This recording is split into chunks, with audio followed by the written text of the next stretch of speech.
제가 신학교 다닐 때 기숙사 생활을 했습니다.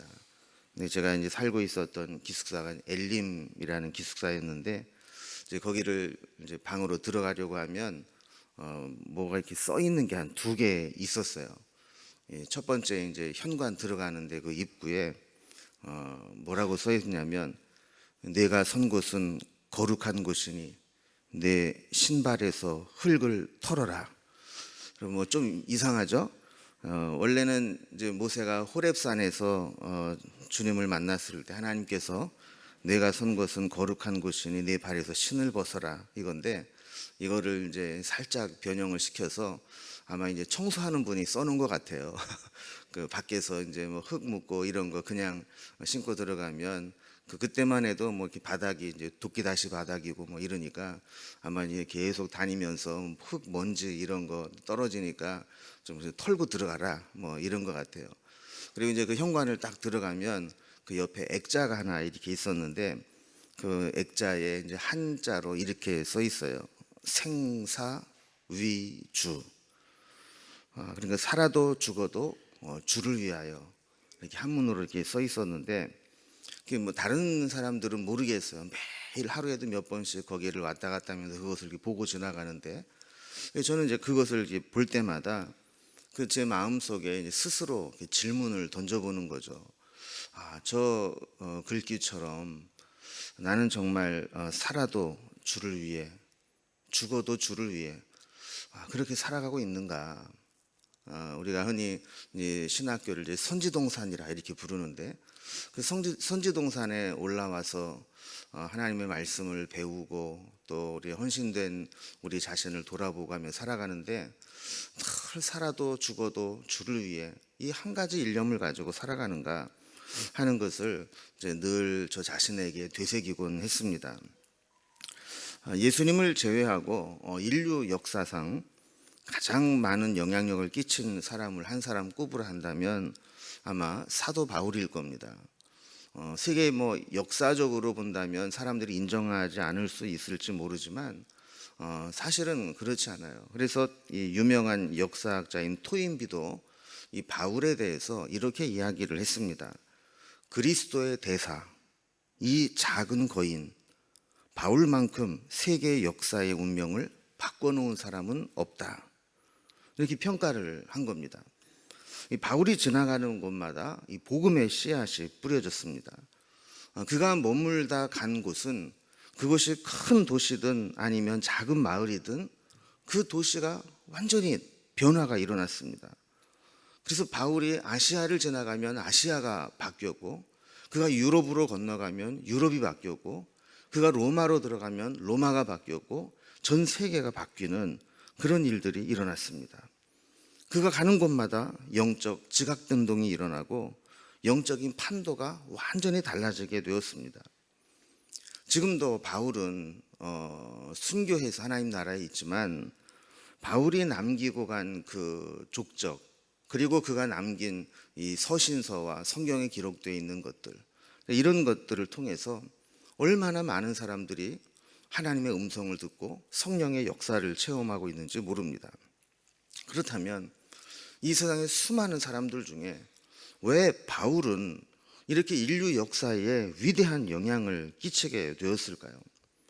그것은 한마디로 말한다면 그를 통해서 예수 그리스도가 나타났기 때문입니다. 그는 오늘 말씀처럼 살든지 죽든지 내 몸에서 그리스도가 존귀하게 되게 하려 한다.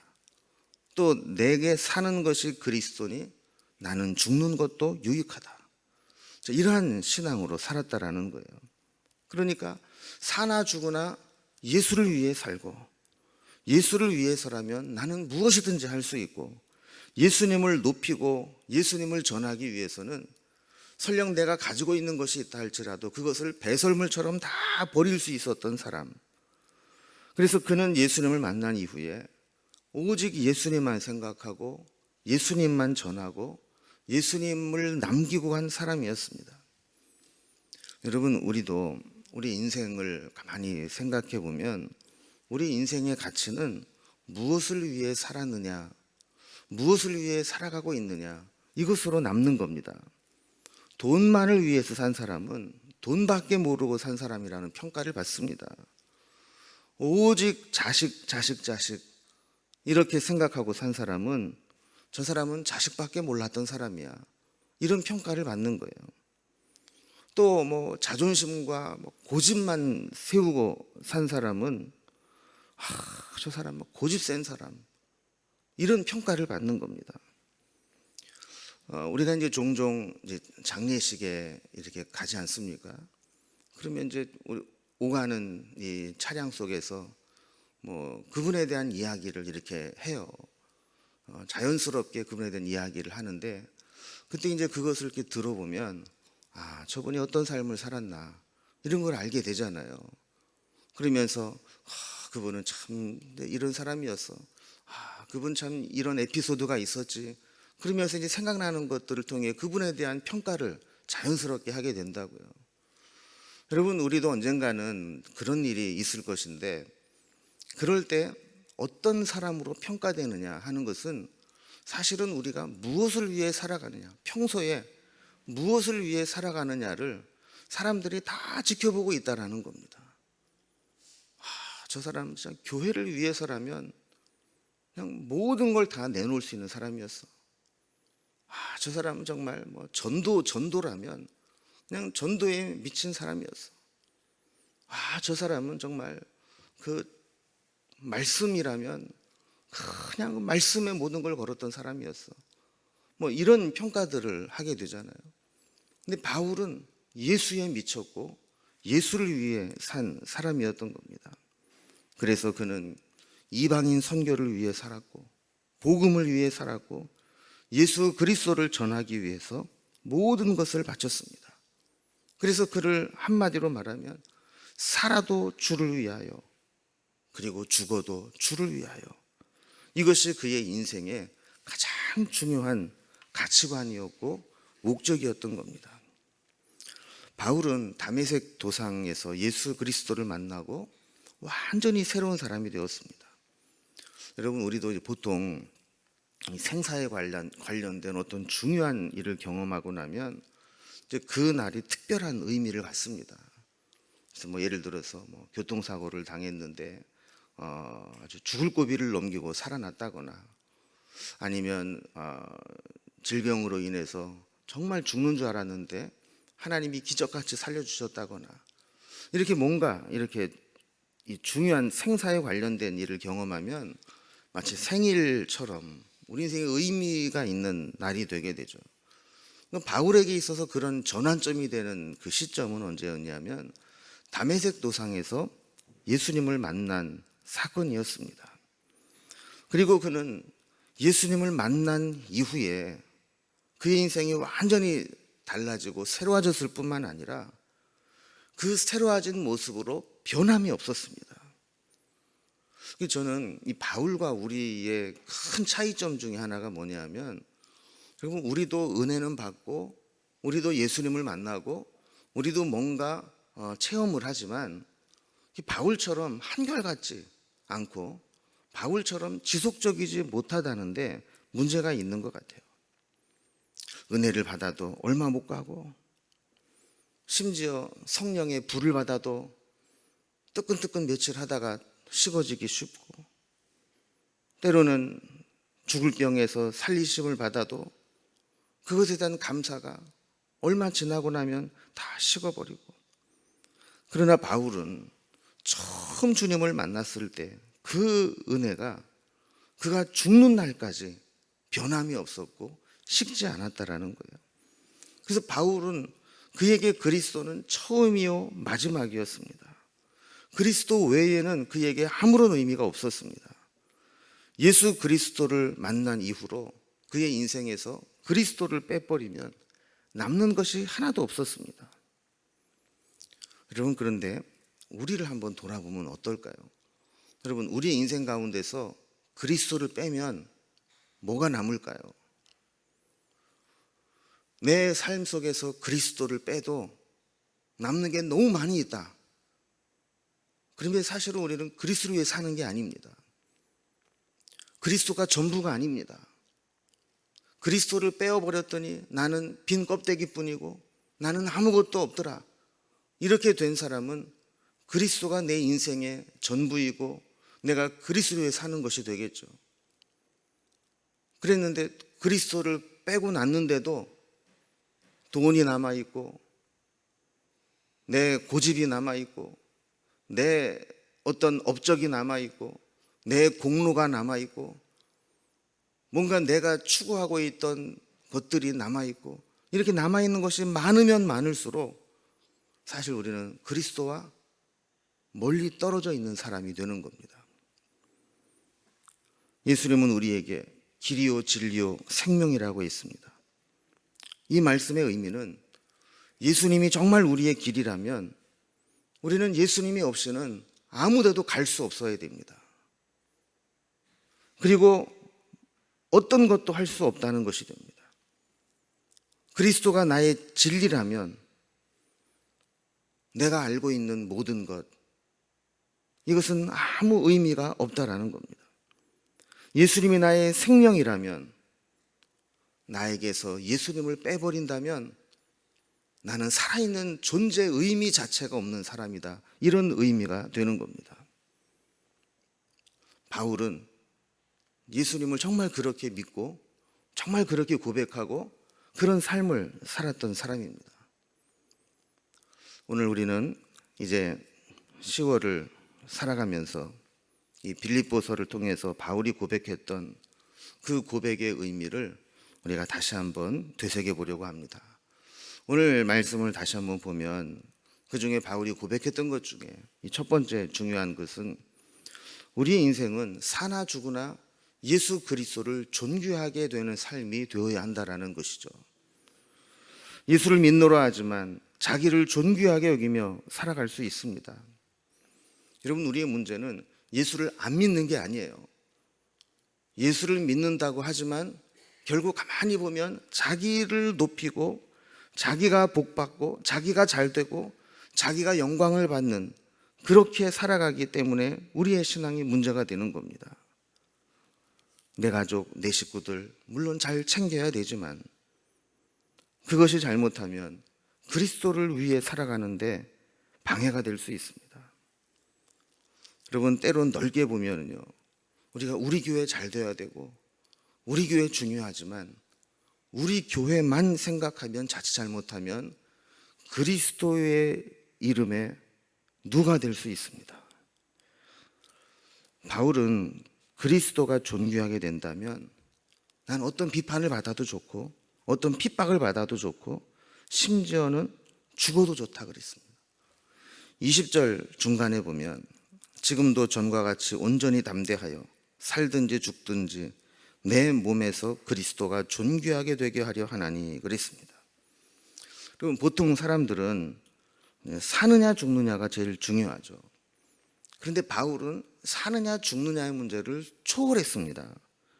사느냐 죽느냐 그게 중요한 게 아니고 나를 통해서 그리스도가 존귀하게 되느냐 그렇지 못하느냐, 이게 중요하다라는 거예요. 명성교회의 김삼환 목사님은 그분의 이제 목회 철학을 이야기하면서 오직 주님이라는 목회 철학을 가지고 목회를 해오셨다고 그랬습니다. 오직 주님.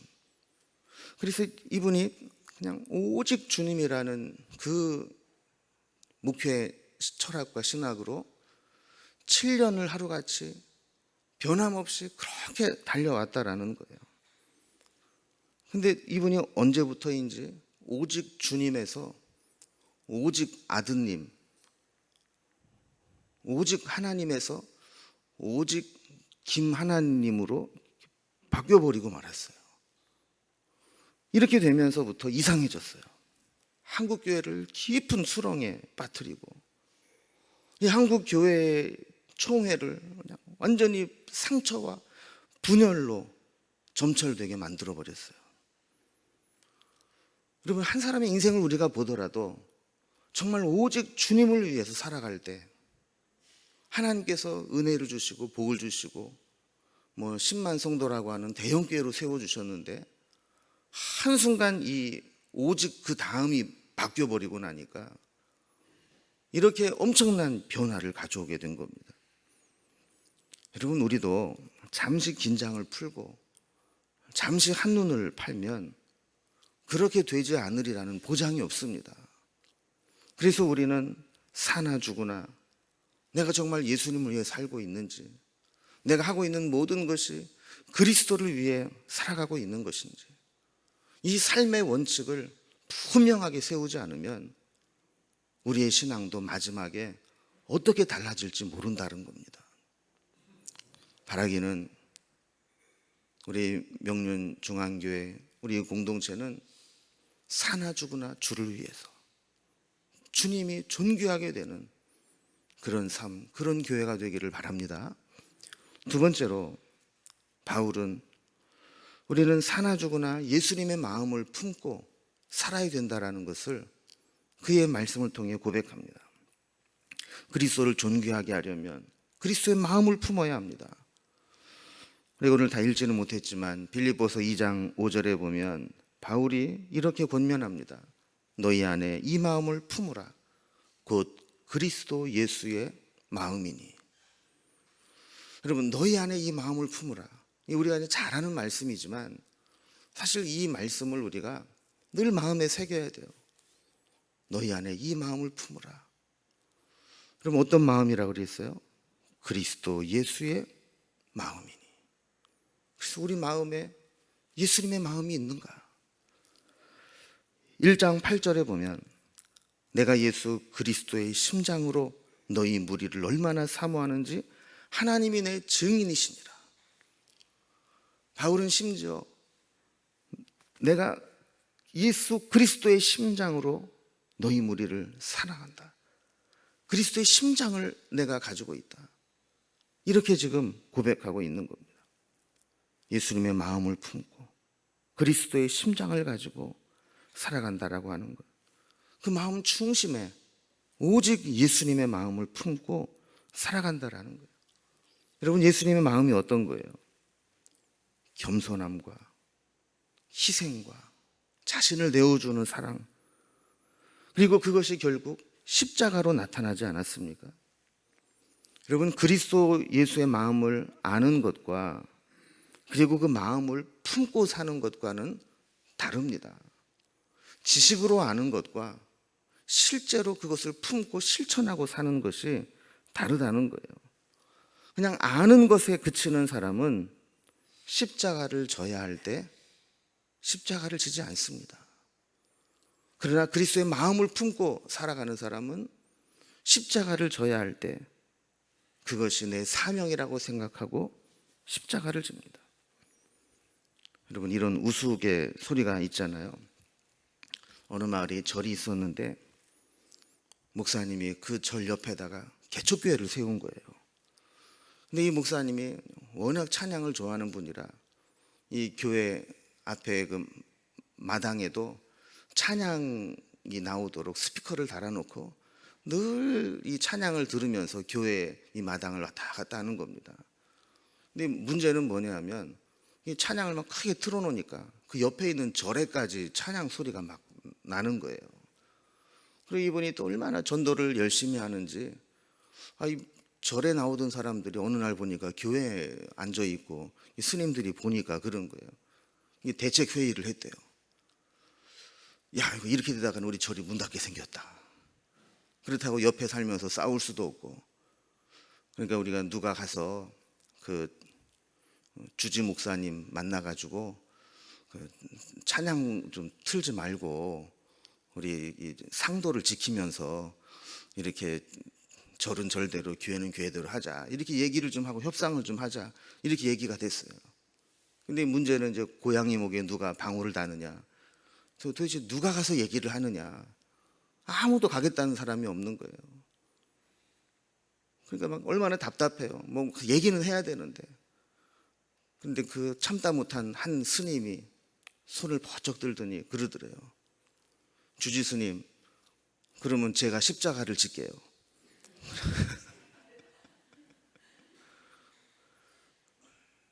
여러분, 스님도 필요하면 십자가를 짓대요.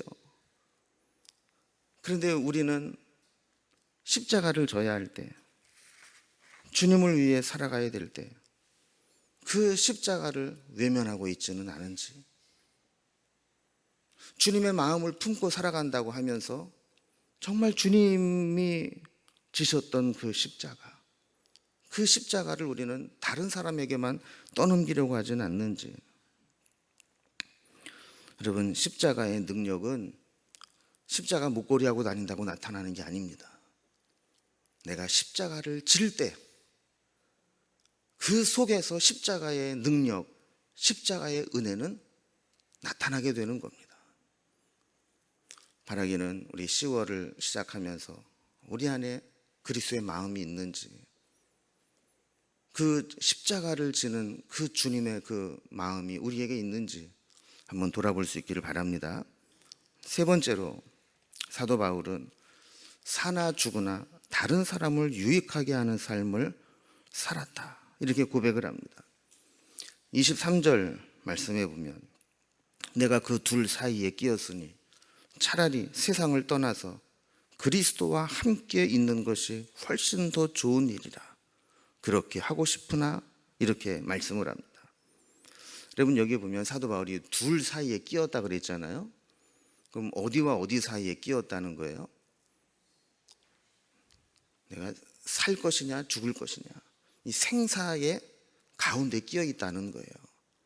자, 그러면서 무슨 얘기를 하냐 하면, 자신에게는 지금 죽음으로 가는 게 훨씬 유익하고 좋다는 겁니다. 왜 그래요? 죽어야 그리스도와 온전한 연합이 이루어지고 이 세상에서 그리스도를 위해서 받는 고난도 끝나기 때문입니다. 그래서 바울은 자기만 생각한다면 빨리 세상을 떠나서 그리스도와 연합하는 것이 훨씬 좋은 일이고 그렇게 하고 싶다라는 거예요. 여러분도 빨리 이렇게 하나님 앞에 가고 싶으세요? 천국이 좋기는 하지만 아직은 가고 싶지 않은 그런 이상한 곳이잖아요. 천국이라는 곳이. 근데 바울은 똑같은 고백을 했어요. 나는 지금이라도 가고 싶다. 그것이 진짜 안식이고 진짜 그리스도와의 온전한 연합이고, 천국이 그런 곳임을 나는 믿기 때문에 여기에 나는 미련이 없다, 그런 삶을 살아왔죠.